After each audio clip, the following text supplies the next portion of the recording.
Hello everyone, welcome to Uttam's academy turning point. RRB group D నుంచి మనకు 32,000 పైచులకు vacancy రావడం జరిగింది. అయితే ఇంకా చాలామంది అప్లై చేయలేదు, ముఖ్యంగా మన తెలుగు రాష్ట్రాల వాళ్ళు. ఎందుకంటే ఇది చాలా తక్కువ జాబ్ అనేసి చాలా నెగ్లెక్ట్ చేస్తూ ఉన్నారు. ఇది తక్కువ జాబ్ అని మాత్రం మీరు నెగ్లెక్ట్ చేయమాకండి, ఎందుకంటే చాలా వండర్ఫుల్ జాబ్. మీ యొక్క target SSC, banks, RRB, NTPC మీ ఇష్టం ఏదైనా పెట్టుకోండి. కానీ అవన్నీ రానప్పుడు మనకు గ్రూప్ డి కూడా ఒక ఆప్షన్ ఉందని మర్చిపోమాకండి. సో మీకు బ్యాంక్స్ వచ్చిందని వెళ్ళిపోండి, ఎస్ఎస్సి వెళ్ళిపోండి, రైల్వే ఎన్టీపీసీ వెళ్ళిపోండి. నేను ఎప్పుడు చెప్తున్నా, ఇది రానప్పుడు మాత్రం వెళ్ళిపోండి చెప్తున్నా కదా. ఇది 10th క్లాస్దే కదా, ఏముంటుందిలే, జాబ్ తక్కువ శాలరీ ఉంటుంది, అదొక జాబ్ అని అనుకుంటారు చాలామంది. అందులో అప్లై చేయడం లేదు.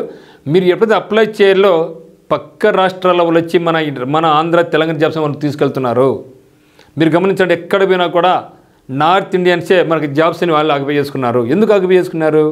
మనం రాయడం లేదు, మనం నిర్లక్ష్యం చేస్తున్నాం, మనం అప్లై చేయడం లేదు, వాళ్ళ మాది తీవ్రంగా మనం పోటీ పడడం లేదు కాబట్టి. సో ఇది 10th క్లాసే కదా, తక్కువ శాలరీ అనుకుంటున్నారు మీరు. మనకి ఇచ్చిన శాలరీలు ఎంత 18,000 ఉన్నారు అంటే అన్నీ కలుపుకొని వచ్చి మీకు 18,000 శాలరీ కాదు మిత్రమా. మీకు దాదాపుగా 35,000 పైసలకు శాలరీ వస్తుంది.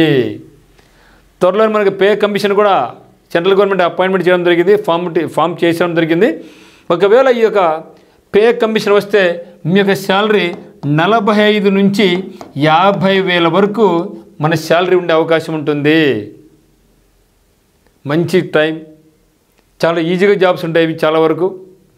నేను ఆల్రెడీ ఏ జాబ్స్ అప్లై చేసుకోవాలా, ఏది ఫస్ట్ ప్రిఫరెన్స్ పెట్టుకోవాలో చెప్పడం జరిగింది, దాన్ని గమనించండి. ఈ యొక్క దీనికి ఎగ్జామినేషన్ కూడా తండిగా టైం ఉంది. మీరు ఈ యొక్క రైల్వే ప్రిపరేషన్ కొనసాగిస్తే నష్టమైతే కాదు. మీరు రాబోయే హైకోర్టు ఉద్యోగాలకైనా సరే, లేకుంటే ఎస్ఎస్సి ఉద్యోగాలకైనా సరే ఇది బాగా పనికొస్తుంది. సో అయితే మీరు చూడండి ఒకసారి ఏమేమి డిపార్ట్మెంట్ ఎన్ని ఉన్నాయి వేకెన్సీస్ ఇక్కడ. సో పాయింట్స్ మెన్ ఉంది 5058 ఉన్నాయి, అసిస్టెంట్ ట్రాక్ మెషిన్ 799 ఉన్నాయి, అసిస్టెంట్ బ్రిడ్జ్ 301 ఉన్నాయి, ట్రాక్ మెయింటైనర్ 13,187 ఉన్నాయి, హైయెస్ట్ ఇవి ఉన్నాయి. అసిస్టెంట్ పీవే 247, అసిస్టెంట్ సిఎన్డబ్ల్యూ 2587 ఉన్నాయి, అసిస్టెంట్ లోకల్ షెడ్ డీజిల్ 420 ఉన్నాయి, అసిస్టెంట్ వర్క్షాప్ 3077 ఉన్నాయి, అసిస్టెంట్ ఎస్ఎన్టీ 2012 ఉన్నాయి, అసిస్టెంట్ టీఆర్డీ 1387 ఉన్నాయి.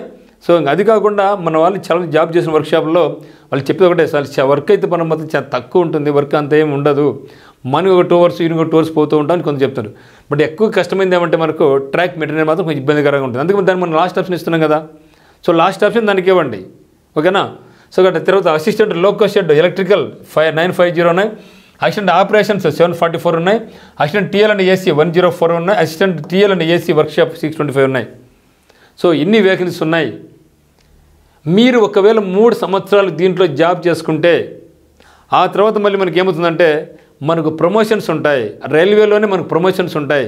మీ యొక్క క్వాలిఫికేషన్ బట్టి మీరు బీటెక్ అయినా, ఎంటెక్ అయినా, ఎంసీ అయినా, ఎంబీఏ అయినా, ఏదో ఒక దాన్ని మీ యొక్క క్వాలిఫికేషన్ బట్టి మీకు హయ్యర్ జాబ్స్ ఉంటాయి.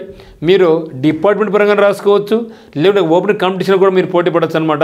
ఇటువంటి బెనిఫిట్ మనకు ఉంటుంది కాబట్టి మీరు కంపల్సరీ, ఎందుకంటే మన ఓపెన్లో కొట్టాలని కూడా కష్టం అనిపిస్తుంది కొన్నిసార్లు. సో అటువంటిప్పుడు మన డిపార్ట్మెంట్కి ఎంటర్ అయితే, సో ఫస్ట్ ఎంట్రీ ఇవ్వండి డిపార్ట్మెంట్లో. ఆ తర్వాత మనకు మంచి అవకాశం ఉంటుంది, మంచి శాలరీ ఉంటుంది, మంచి వేరే మన నచ్చిన జాబ్లకి మళ్ళీ వెళ్ళిపోవచ్చు, ఎగ్జామ్స్ రాసుకొని అటువంటి అవకాశాలు దీనికి కల్పిస్తుంది అనమాట. మరి ఏ ఇతర డిపార్ట్మెంట్స్ విధంగా అటువంటి అవకాశాలు కల్పించాం మనకు యాక్చువల్గా.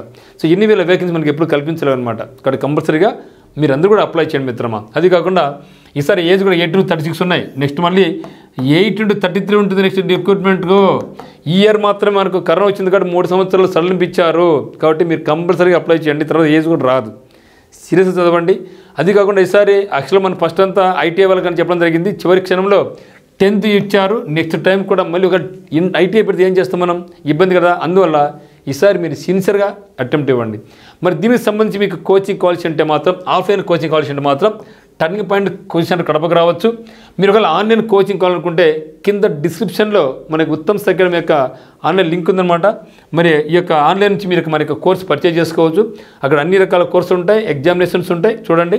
తర్వాత మీకు ఏ డౌట్స్ కూడా మనకి నెంబర్ 8688080802కి అయితే మీరు కాల్ చేయండి. ఓకే మిత్రమా.